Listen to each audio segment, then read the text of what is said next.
आणि आता एक धक्कादायक बातमी धुळ्यात पतीकडून पत्नीचे दगडाने ठेचून हत्या करण्यात आलेली आहे। ललिता पावरा असं मयत महिलेचं नाव आहे।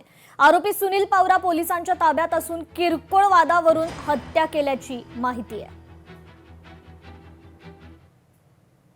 तो 3-4 दिवस बाहेरगावी कामानिमित्त गेला असताना त्याची पत्नी ललिता सुनील पावरा हिने त्याच्याशी फोनवरून बोलणी केली नाही। या कारणास्तव गावी आल्यानंतर तिच्याशी वाद घातला आणि नंतर रागाच्या भरात तिच्या डोक्यात दगड घालून तिला जीवे ठार मारले।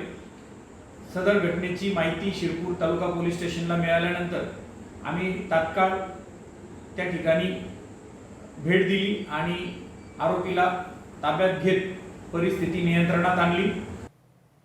टिटवाळ्यातून 5000 MDMA गोळ्या जप्त करण्यात आल्या। टिटवाळा इथे झालेल्या कारवाईचं नेस्को कनेक्शन असल्याची शक्यता वर्तवण्यात येते। आरोपीसह टॅबलेटचा फोटो समोर आलेला आहे।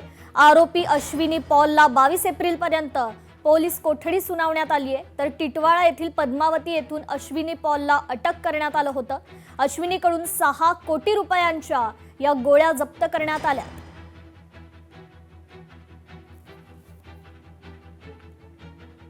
भाजप महिला प्रदेशाध्यक्ष चित्रा वाघ यांनी खासदार सुप्रिया सुळेंवर टीका केली आहे। सुप्रिया सुळे फडणवीस यांच्याशी चर्चेला तयार आहेत, मात्र समकक्ष कशाला म्हणतात हे ताईंनी समजून घ्यावं। शरद पवार चर्चेस तयार असतील तरच फडणवीस उत्तरं देतील, बाकी सर्व आक्षेपांवर फडणवीस यांनी उत्तरं दिलेली आहेत, असंही चित्रा वाघ म्हणाल्या। समकक्ष जे नेते असतील त्यांच्यासोबत मी डिबेट करायला तयार आहे।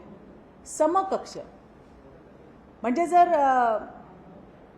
पवार साहेब त्या ठिकाणी डिबेट करायला यांनी जर विनंती केली आणि जर ते तयार असतील तर निश्चितपणे राज्याचे मुख्यमंत्री हे माननीय पवार साहेबांसोबत डिबेट करतील।